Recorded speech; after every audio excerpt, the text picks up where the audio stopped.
이스라엘이 여호수아의 인도를 받고 가나안에 들어간 다음에 그 땅을 정복하고 또 땅을 분배하고 거기에 정착을 시도하게 됩니다. 이런 과정을 거쳐서 하나님께서 기뻐하시는 민족으로 그 땅에서 하나님께서 맡기신 큰 사명을 감당해 나가야 될 특별한 사명을 짊어진 민족으로 나아가야 하는데 과정이 순탄치 못했습니다. 크게 보면 두 차례의 혼란과 실패를 경험하게 되는데 첫째 실패는 사사시대의 실패였습니다. 사사시대는 왕이 없고 하나님을 왕으로 모시고 그 민족 전체가 신앙 가운데 그 땅에서 번성해야 하는 신정 통치 체제였습니다. 그런데 마지막에 가면 이 신정 체제로는 도저히 안 되겠다는 판단을 백성들이 하고 우리에게도 하나님께서 왕을 허락해 주시기를 간절한 마음으로 구하게 됩니다. 이것은 결국 신정 체제가 실패했다는 것을 의미합니다. 신정 체제가 실패했다는 것은 여러 가지 말로 표현되는데 그중에 대표적인 표현이 그때 그 땅에 왕이 없었기 때문에 모든 사람이 자기 소견에 옳은 대로 행하였다 했습니다. 물론 사람이 다 자기 소견이 있죠. 하나님께서 우리에게 주신 중요한 능력 가운데 하나가 생각하고 판단할 줄 아는 이성적인 기능인데 그래서 사람들마다 자기 소견이 있을 수가 있습니다. 그런데 이스라엘은 그 과정 속에서 이성적인 판단의 범주가 우리가 어떻게 해야 하나님께 더 잘 순종할까라는 것을 생각하고 결정하는 것이 아니라 어찌해야 내가 더 유리한 입장에 설 수 있을까? 어찌해야 내가 더 즐거운 생활을 할 수 있을까? 어찌해야 내 이익이 극대화될 수 있을까만 생각하다 보니 자기 소견에 옳은 대로 행한다는 것이 서로에 대한 갈등과 반목을 불러일으켰고 사회적인 혼란을 만들었고 믿음 없는 백성들처럼 되게 만드는 결과를 가져오게 되어서 결국 그 사사시대는 실패한 신정정치 실험시대로 종결되고 맙니다. 그래서 왕을 하도 구하니까 하나님께서 왕을 허락해 주셔서 왕정시대가 시작됐습니다. 소위 말하는 사울 왕의 첫 번 시대가 시작된 것이죠. 근데 사울 왕의 시대 역시 실패로 끝이 납니다. 큰 기대를 품고 출발했지만 그의 마지막 모습은 신접한 여인을 찾아가서 자문을 하고 그리고 마침내는 전쟁에서 블레셋 사람들에게 패하고 자기 아들들과 함께 전사하는 것으로 역사가 종결되고 맙니다. 간절히 백성들이 염원해서 왕을 세웠는데 그 왕이 제대로 잘 하지 못했던 것 때문에 첫 번 왕정 제도의 실험도 실패하게 됩니다. 자기들 스스로 왕을 세워달라고 간구해서 왕이 세워졌고 막강한 고난을 지닌 왕정 제도가 만들어졌지만 실패하게 된 데는 사울의 실책이 매우 컸습니다. 먼저는 하나님 말씀에 대해 순종해야 된다는 원칙이 부족했습니다. 때때로 하나님께 순종하는 모습을 보이기도 하고 기도하는 모습을 보이기도 하고 신앙인의 자태를 여러 면에서 드러나 보이긴 했지만 한 나라를 다스리는 하나님의 종으로서의 왕의 자세는 미흡했습니다. 때때로는 인간적인 판단을 하기도 하고 하나님의 말씀보다 산술적인 계산을 앞세우기도 하고 하면서 불순종하는 모습을 여러 차례 노출시킵니다. 그래서 사무엘 선지자로부터 순종하는 것이 제사보다 나은데 거기도 중요한 문제인 어찌해서 순종하지 않느냐는 심한 책망을 받게 됩니다. 둘째 실패했던 원인은 사울 왕이 사무엘 선지자와의 심각한 갈등 양상을 노출했다는 점입니다. 이것은 정치권과 종교권의 심각한 갈등, 정교 갈등으로 이어지게 됐습니다. 사무엘은 하나님께서 불러 세우셔서 그 시대를 지도하게 한 하나님의 종이었고, 왕정 제도를 출범시킨 장본인이었고, 그리고 모든 백성들의 존경을 받는 신앙적인 지도자였고, 끝없이 기도하는 믿음의 사람이었습니다. 근데 그와의 조화로운 통치를 이루어내지 못하고 심각한 갈등을 만들어내면서 점점 더 그는 온전한 통치자로서의 모습에서 멀어지게 됩니다. 세 번째 큰 실책은 다윗에 대한 그의 태도였습니다. 다윗은 개인적으로 하면 그의 사위였고, 국가적으로 보면 젊은 용맹한 지략이 뛰어난 장수였습니다. 충분히 그런 인재를 활용해야 나라 발전에 도움이 되고 든든해질 터인데, 지나치게 경계했고 두려워했고 시기하고 질투하다가 평생 그를 추적하는 모습만 보이게 됩니다. 나라의 왕이 백성들을 돌보고 국가를 든든하게 만들어 나가는 데 전력하지 못하고, 자기 사위이자 신하였던 다윗을 정치적으로 박해하고 추적하는 일에 일생 에너지를 쏟아붓다 보니까 국가를 돌보는 일에 소홀함이 생겼고, 여기저기에서 많은 문제들이 생겨나기 시작하고 백성들의 지지도는 점점 떨어지게 됩니다. 이것이 세 번째 문제였습니다. 네 번째는 무속에 집착했다는 마지막 잘못이 있었습니다. 블레셋이 쳐들어왔을 때 엔돌로 가서 신접한 무당을 찾아서 이 일에 어떻게 하면 좋겠냐고 상담을 하게 됩니다. 그 상담의 결과가 길보아산 전투에서 온 가족이 함께 전사하고, 블레셋 사람들에 의해서 목이 잘리고 시신이 배산 성벽에 전시되는 참담한 치욕을 당하게 됩니다. 그것으로 그의 시대는 끝이 났습니다. 이 시대에서 다시 다윗이 역사의 부름을 받게 됩니다. 다윗은 하나님께 물었습니다. 제가 어떻게 하면 좋겠습니까? 하나님께서 유다 땅 헤브론으로 올라가서 거기에서 백성을 돌보라고 하셔서 헤브론에 가서 정착을 하게 됩니다. 유다 지파 사람들이 다윗에게 기름을 부어 그를 왕으로 추대했습니다. 새로운 왕이 등장했고 새로운 나라의 시작이 이루어지게 되는데 순탄치 못했습니다. 왜냐하면 다윗의 왕됨을 인정하지 못하는 것이 대부분 이스라엘 백성들의 태도였습니다. 겨우 자기가 속해 있었던 유다 지파 사람들만 왕으로 인정을 했지 나머지 모든 지파 사람들은 그를 인정하지 않았습니다. 오히려 사울의 아들이었던 이스보셋을 새로운 왕으로 추대하고 그에게 협력하게 됩니다. 결국 나라는 한 나라로 유지되지 못한 채 사울의 후손들을 따르는 사람들과 새로운 왕인 다윗을 따르는 사람들로 나누어지게 되었고, 이 과정 속에서 다윗은 큰 어려움을 겪게 됩니다. 또다시 역사를 실패로 만들 수는 없었습니다. 다윗은 진심 어린 노력을 기울여 나갑니다.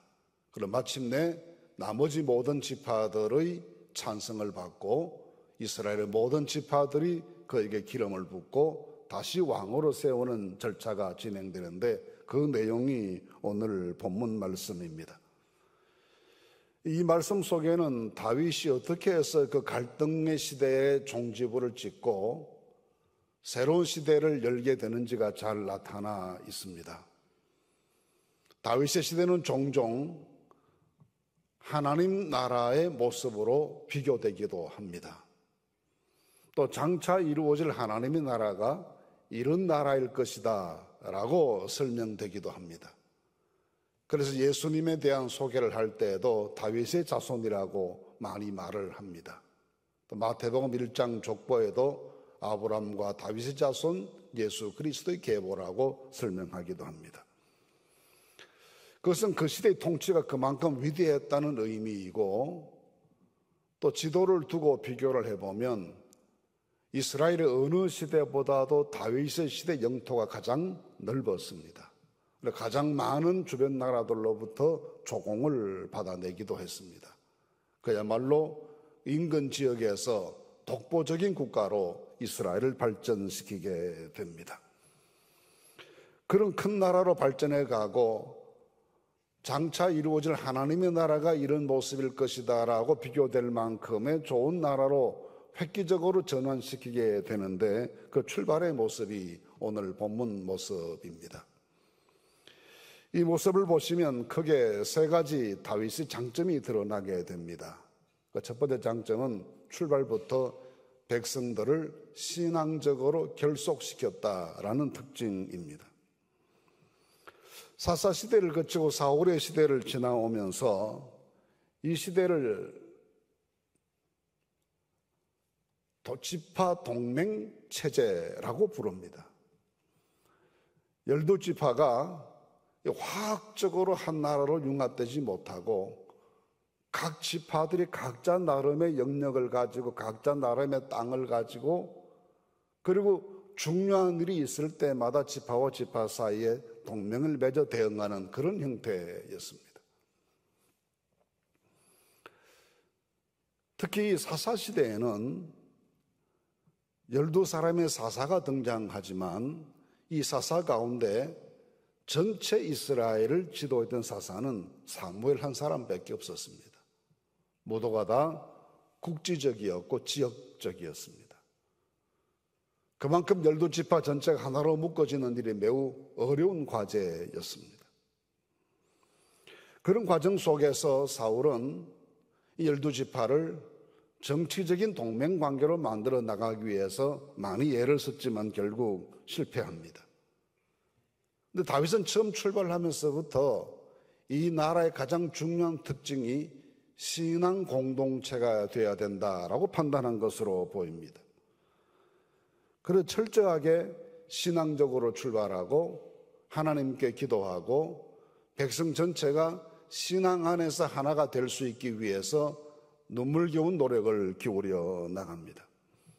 그 첫 출발의 모습 2장 1절 이하의 모습인데, 하나님께 사울이 죽은 다음에 여쭙습니다. 하나님, 제가 유다 땅으로 올라갈까요? 그래, 가거라. 어디에 가면 좋겠습니까? 헤브론으로 가라. 그래서 헤브론으로 가게 됩니다. 두말 없이 순종합니다. 이건 사울과의 큰 차별성이었습니다. 사울은 그렇게 철저하게 하나님께 묻고 하나님께 의지하고 하나님의 뜻을 따르는 일에 매우 부족했습니다. 사울의 약점 가운데 나중에 사무엘과의 갈등이 있었다고 말씀드렸지만 그 갈등 역시 하나님께 순종하지 못하는 그에 대한 사무엘의 책망으로부터 비롯된 것이었습니다. 그런데 다윗은 끝까지, 처음부터 끝까지 이 나라를 신앙 공동체로 형성해 가기 위해서 노력합니다. 또 사울의 대표적인 실패 한 가지가 이 종교 지도자들, 영적 지도자들과의 갈등이 끊이지 않았다는 부분이 있습니다. 사무엘과의 갈등도 있었고 제사장들과의 갈등도 많았습니다. 사무엘상 22장 말씀에 따르면 당시 대제사장이 다윗에게 한 끼 식사를 제공해 주었다는 것, 잠깐 쉬어갈 수 있도록 배려했다는 것 때문에 화가 난 사울 왕이 제사장 85명을 집단 살육하게 됩니다. 이것은 그에 있어서 이 영적 지도자들과의 갈등의 최고조였습니다. 근데 다윗은 그렇게 하지 않았습니다. 처음부터 제사장들을 우대합니다. 흩어졌던 제사장들을 다 불러 모읍니다. 그리고 하나님 언약궤를 예루살렘으로 이동하게 하고 신앙과 종교의 중심지가 되도록 예루살렘을 만들어 나갑니다. 그리고 하나님의 말씀에 철저히 순종하는 모습을 보이는데, 나중에 자신의 허물에 대해서 책망했던 나단 선지자의 말을 듣고 눈물을 흘리면서 회개하는 진정한 변화의 모습을 보이기도 합니다. 제사장들마다 역할과 책임을 맡겨 부여해서 어떤 사람들은 성전을 관리하는 책임을 맡기기도 하고 어떤 사람은 성전을 찬양하는 책임을 맡기기도 하고 해서 활성화시킵니다. 영적인 부흥에 힘썼다는 말씀입니다. 끝까지 그는 그런 의미에서 다른 어느 왕들과 같이 우상 숭배의 의혹에 시달리거나 무속에 빠져들지 않는 정결한 자기 신앙의 유지를 일생 이루어 나가면서 나라를 신앙 공동체로 만들어 나가기 위해 애썼습니다. 사울 왕이 극단적으로 제사장들과 갈등을 일으켰던 것에 비해서 그는 영적 지도자들인 선지자나 제사장들과 좋은 호흡을 유지하면서 함께 일했고, 그리고 그것 때문에 나라 전체를 신앙의 터전 위에 더 잘 세워나갈 수가 있었습니다. 둘째는 화해와 일치를, 평화를 만들기 위해서 정말 정성 어린 진심 어린 노력을 기울여 나갑니다. 그가 왕이 된 다음에 제일 먼저 직면했던 가장 큰 문제가 죽은 사울 왕을 지지하는 세력들과의 갈등이었습니다. 사울 왕이 죽었지만 그를 따르던 많은 군대나 그의 후손들은 다윗에게 합류하기를 거부합니다. 진심으로 나라의 미래를 위해 하나 될 것을 제안하고 정책 집행했지만 설득시키기에는 부족했고 현실적인 이해 다툼이 매우 달랐습니다. 이스보셋을 왕으로 하고 아브넬을 군사령관으로 하는 사울의 뒤를 이었던 세력은 만만치 않았습니다.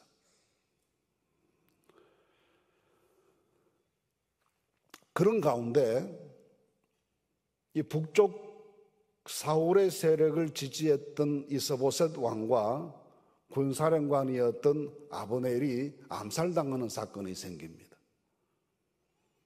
그때 다윗은 이 두 사람의 장례를 국장에 버금가는 성대한 예식으로 진행하면서 친히 그 무덤 앞에서 소리 높여 통곡하고 애도하고 애가를 지어 부릅니다.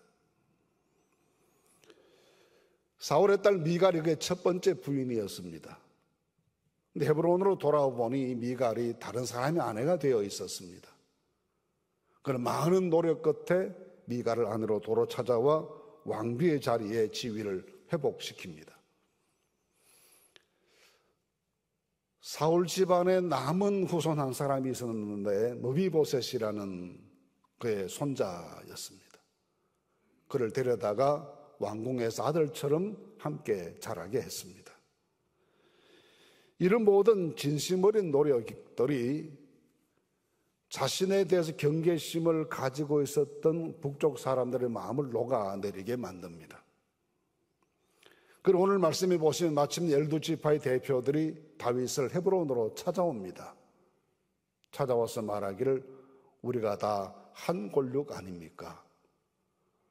원래 사울이 왕이었을 때부터 하나님께서 세우신 지도자는 당신 아니었습니까? 이제 우리도 당신을 왕으로 모시겠습니다 하고 찾아와 머리를 숙이고 합류를 선언하게 됩니다. 그런데 다윗은 그냥 받아들인 것이 아니라 언약을 체결했다고 오늘 말씀에 그렇게 기록되었습니다. 여호와 앞에 그들과 언약을 맺음에 뭔가 모종의 그 세력들과 약속했다는 것이 어떤 약속을 했을 것 같습니까? 아마도 지금까지 반대편에 섰던 사람들에 대한 어떤 정치적인 보복도 위협도 피해도 주지 않고 한 나라 한 백성 한 국민들로 같이 살아갈 것을 그걸 보장해 주는 그런 약속을 했으리라 보입니다. 결국 이렇게 해서 화해와 평화를 지속적으로 추진했던 다윗의 정책이 결실을 맺었고 12지파가 결속해서 강한 민족을 형성하게 되고 큰 나라로 발전하는 토대를 마련하게 됩니다. 대외적으로 볼 때 얼마나 세력이 강해졌겠습니까? 나라가 그렇게 남북으로 나누어져 있고 유다 지파 한 지파의 왕으로 그가 출입할 때보다 12지파 전체를 대표하는 왕이 되었을 때 그의 위상은 국제적으로 굉장히 높아졌을 것입니다. 그래서 나라가 크게 발전하는 일에 초석을 다지게 됩니다.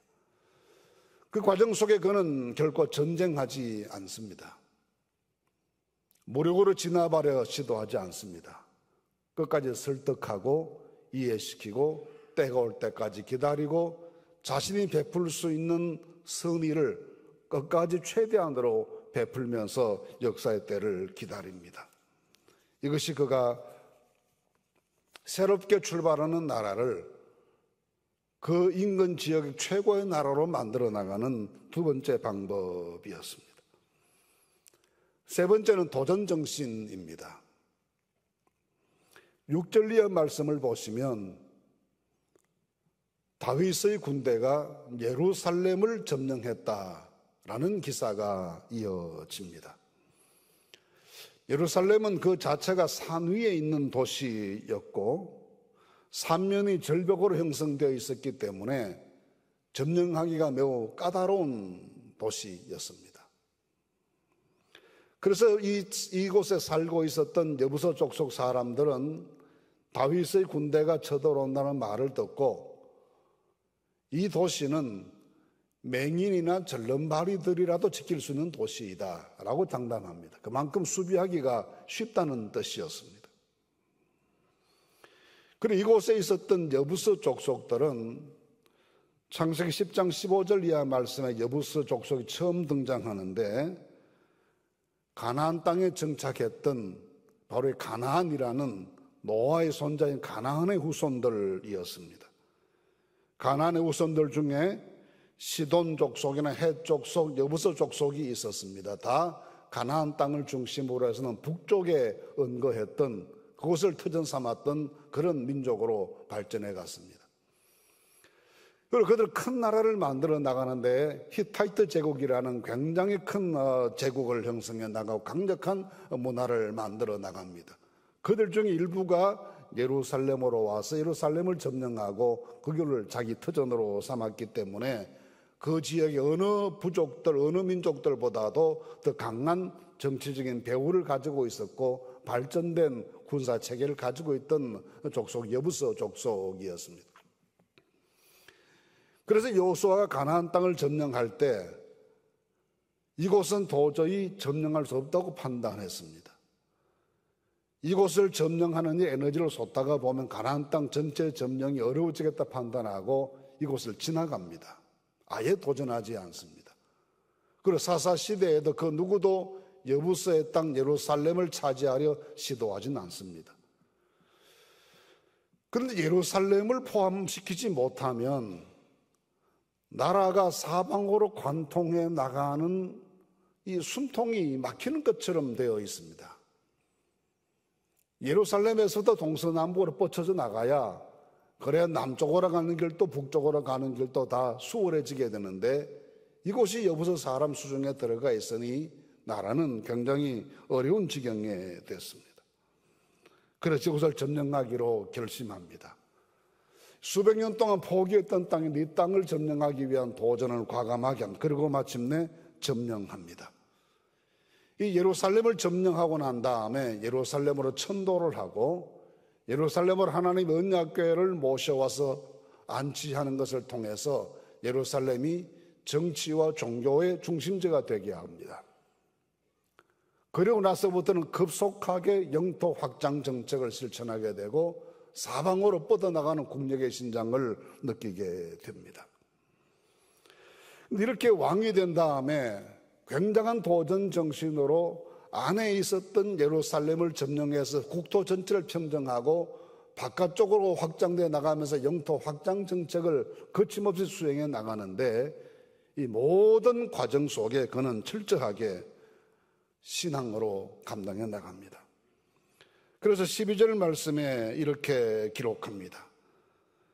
다윗이 여호와께서 자기를 세우사 이스라엘 왕으로 삼으신 것과 그의 백성 이스라엘을 위하여 그 나라를 높이신 것을 알았더라. 출발하면서부터도 믿음이었습니다. 또 25절 말씀에도 이렇게 기록합니다. 이에 다윗이 여호와의 명령대로 행하여 블레셋 사람을 쳐서 게바에서 게셀까지 이르니라. 어느 나라와 전쟁을 하고 어느 민족과 대결을 하더라도 항상 믿음으로 했습니다. 주님의 이름으로, 여호와의 이름으로 전쟁에 나아갔고 하나님 의지해서 하나님 능력 확신하면서 그 모든 일들을 감당해 나갔습니다. 그가 새 나라를 꿈꾸었습니다. 가나안 땅에 도착한 다음에 사사 시대와 사울의 시대를 거쳐 실패를 반복하던 이 나라를 다시는 실패하지 않는 위대한 나라로 만들고 싶었습니다. 그리고 왕으로 출발합니다. 그러면서 그는 그 나라를 신앙 공동체로 만들기로 노력합니다. 평화로운 대화와 설득과 타협으로 안정된, 결속된 평화로운 나라 만들기를 소망합니다. 그리고 주변 모두를 평정해서 평안한 확장된 나라 만들기를 위해 출발합니다. 그리고 그 뜻을 이루게 됩니다. 이 모든 과정은 출발부터 하나님께 여쭈면서 시작했고 마지막까지 믿음으로 일관했습니다. 그의 신앙이 이 모든 일을 가능케 만드는 가장 큰 힘이었습니다. 우리가 무엇인가를 새롭게 출발하려 하면서 새로운 꿈을 꾸고 새로운 희망을 가지고 새로운 시대를 만들려 노력하면서 가져야 될 자세가 이 세 가지입니다. 신앙 공동체 만들어 나가는 것입니다. 평화로운 공동체를 만들어 나가는 것입니다. 항상 현실에 안주하고 만족하고 가진 것을 즐기는 것이 아니라 새로운 꿈을 꾸고 더 넓은 하나님 나라를 소망하면서 도전정신으로 일관하는 것입니다. 이 모든 것을 이루어 나가는 과정이 처음부터 끝까지 믿음이어야 합니다. 우리가 새로운 꿈을 꾸고 새로운 미래를 바라보아야 합니다. 개인적으로도 그러하고 교회도 마찬가지고 나라도 그렇습니다. 그러나 이 모든 일을 우리는 믿음으로 시작하고 믿음으로 진행하고 믿음으로 완성시켜 나가야 합니다. 오늘 우리를 하나님께서 이 믿음으로 새 출발하도록 부르십니다. 다시 신앙을 재정돈하고 믿음의 중심을 견고하게 하고 하나님 앞에 새롭게 출발하는 오늘 하루가 되실 수 있기를 간절히 바랍니다. 믿음으로 시작하는 이 날이 되게 하십시다.